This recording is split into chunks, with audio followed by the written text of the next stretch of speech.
Hello, my name is Robert Schaefer. I'm doing this video to help you know how to move around PowerSchool in the parent portal to find and follow standards grade progress and current grade at this moment. So quickly, first thing you have to do is you jump into PowerSchool is log in. When you log in, this is the screen you see. Okay, you're going to see all your navigation and information on the left menu, and in the middle, you're going to see grades and attendance and standards grades. Okay, this is where I'm going to spend my time in the little session today.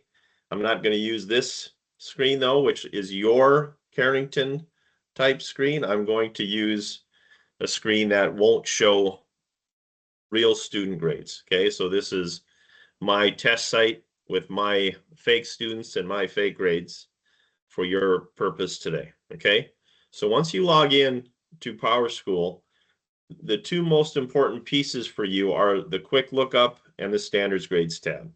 When you log into PowerSchool, the first thing you're going to see is what we call the quick lookup screen.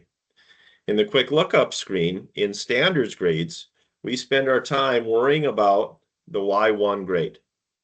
Where is my student going to be by the end of the school year? We're hoping for proficiency. In Carrington, 3 is the number you're working towards. 3 is the number of proficiency that you're trying, your student is trying to achieve and earn on all their skills. Okay, so we teach to just look under Y1. There's no stop of grades at the end of quarter 1 or quarter 2 or quarter 3. Everything's building towards the end of the year, that April, May time.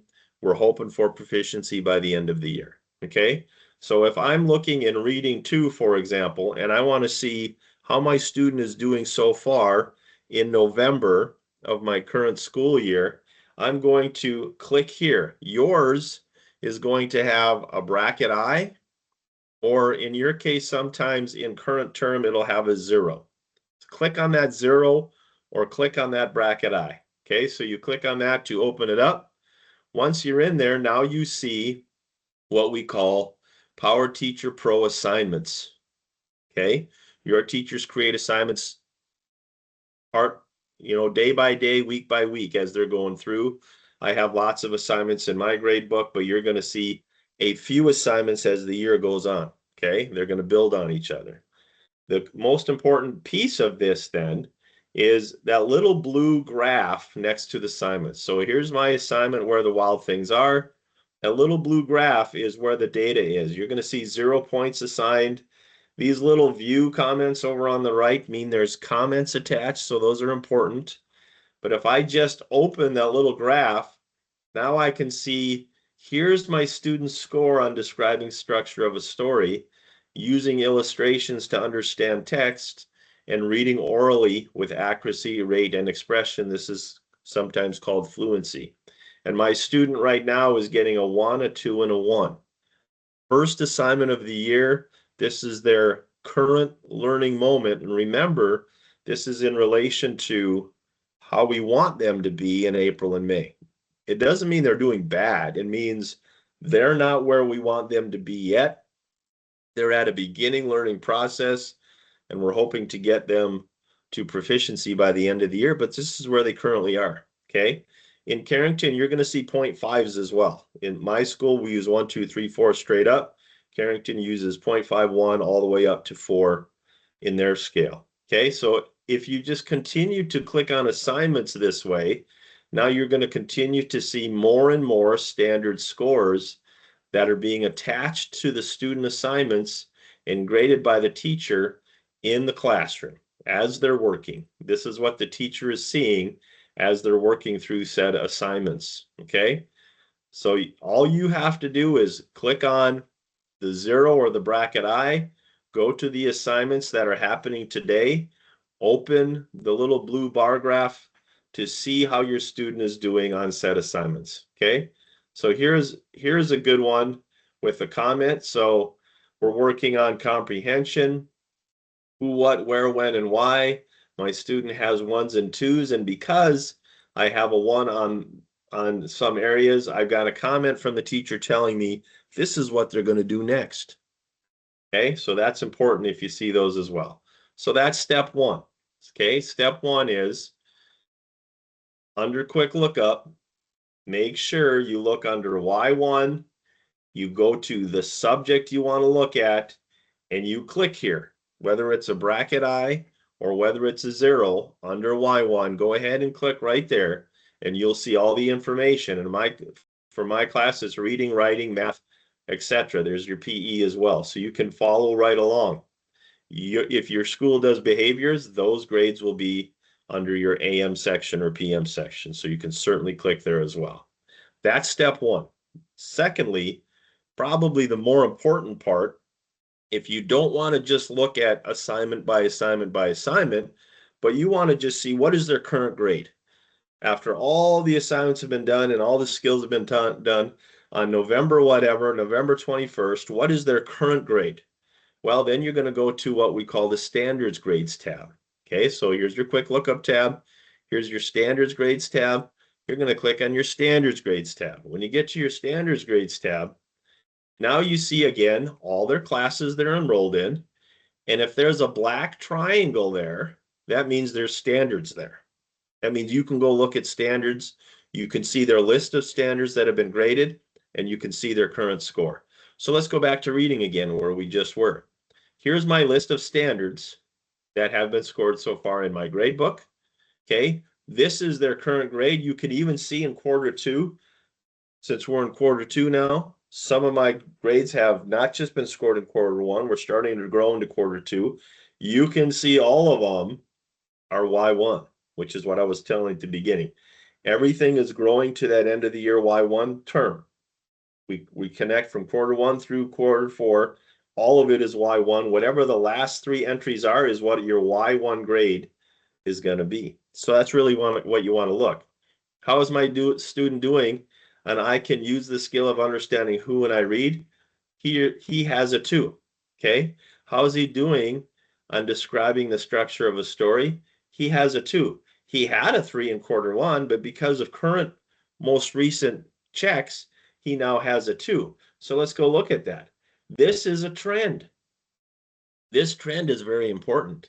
It's there for you as a parent. So if I click and open the trend box, what does it tell me? Well, it tells me the score right now is a 2.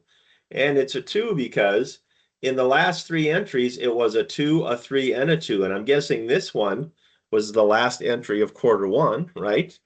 But now in quarter two, I got another check. It's now a 2. It takes the 2 entries at the end of quarter one plus the entry at the end of quarter two. And now this is my current score, the average of these 3, and it's giving my student a 2. What this tells me is my student is approaching proficiency. It's November 21st, and he already has shown some proficient skills in this area of describing the structure of a story. This is a cool thing. This is a good thing. It means with more practice moving forward, I really feel like he's going to achieve proficiency in describing the structure of a story. He's already shown some proficient moments. That's really cool. And you can go back and look here and you can see every assignment. If there's numbers on the bottom, it means there's more assignments. So this goes way back to the beginning of the year. And now currently the last 12 entries or 10 entries on most recent history are there. There's your dates. It tells you what kind of assignment it was, what was the name of the assignment, and what the student got. And notice those last 3 entries are highlighted green to tell you these are the ones that are counting right now. Next week, we score this one again. It's going to drop plants and living systems. It's going to add the new assignment, and now your student has a new current reality. Okay? It looks that way, guys, for every skill. Let's look at, I can use text evidence when I read. Student has a 2. It is a black bar, which means students kind of staying the same. Let's go look at what that looks like. So what that means is, yeah, he's been a 2 and is going to be a 2. Was a 2 most recently, is now a 2 as well. That last moment of 1 in the MLK Junior unit, that might worry me a little bit, but it also been a couple 3s in there too. So that's another confidence for me as a parent, that my student is working and growing. This is a hard skill. They'll continue to grow and work on it, and they'll get better at it as they go to the end. Okay. So that's really the two things that you need to know as a parent when you log in. Number one is your quick lookup screen. In your quick lookup screen, it looks like there's nothing there, but there really is. I'm going to go under my Y1. I'm going to click here in my subject I want to know more about, and I'm going to look at assignments, right? I'm going to see assignments because those assignments are important, because a lot of the time the teachers are putting comments in there. So if I look at this fact check, there's a couple of ones that comment is important for me. So I'm opening the blue bar graph, looking at my students' performance, and if there's a view or a comment bubble, that's important. I got to check that out. The other piece to this then, the most important piece to me is standards grades. Under your standards grades, this is where the black triangle matters. This is their current reality. This is their current grade at this moment under Y1. And I'm going to look under Y1, identify main purpose of a text. Trend is going up. Current grade is a 2. What's the reality of this current grade? I'm going to click on that trend, and now I know this is their history. We've had 7 checks, started as 1s, growing into 2s. All 3 moments have been 2s, so the student is getting a 2. As soon as there's another score, it'll drop 1 and add 1 and continue to build and grow. So that's what I have for you today. If you follow these processes, you'll get a really good picture in the area of reading, writing, math, other subject areas that you're scoring in Carrington on their skills and how they're growing and learning. And it's a really good conversation piece between you and your teacher. Thanks. Have a great day.